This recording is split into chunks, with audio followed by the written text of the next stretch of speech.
One, two, three.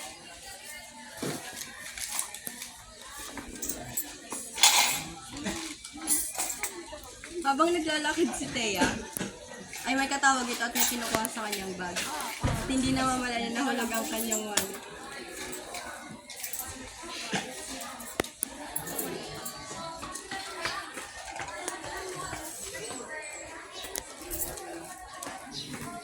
Kanino kaya ito?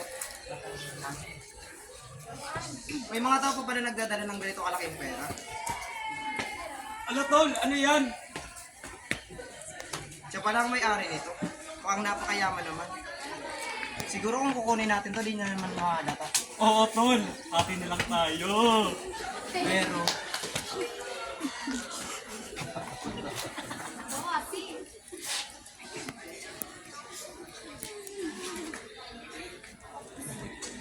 Hello, what's my schedule for today?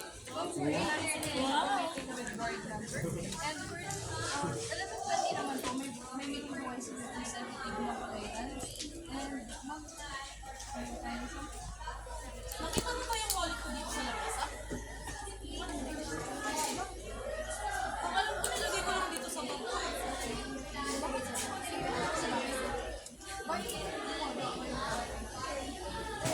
Nandun kasi yung binigay mo na isa na. Napaka-importante mo. Wala akong pakinom sa pera, pero... Wow! Walang pakinom sa pera. sali mo na.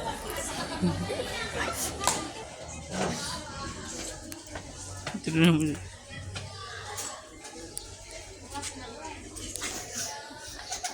Kailangan ko ng pera to, pero hindi naman tama na kunin natin ito.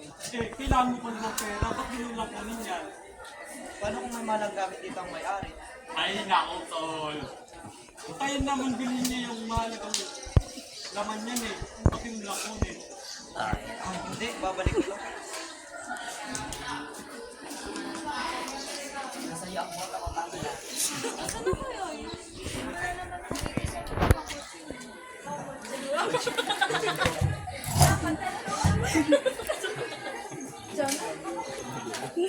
Mamuha mo ulo mo. Hello, thank you po.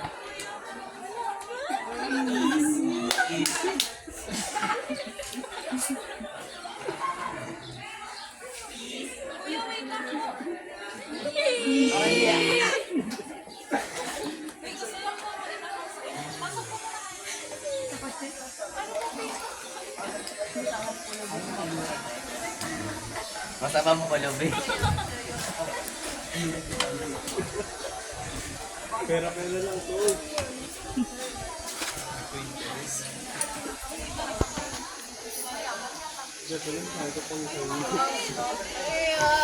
Starbucks.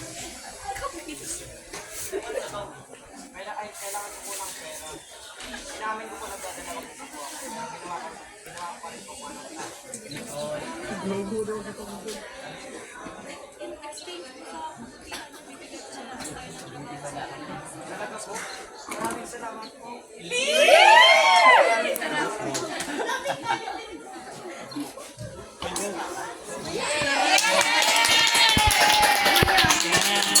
Oy, sintago din naman ito kay Puanan. Sabi mo.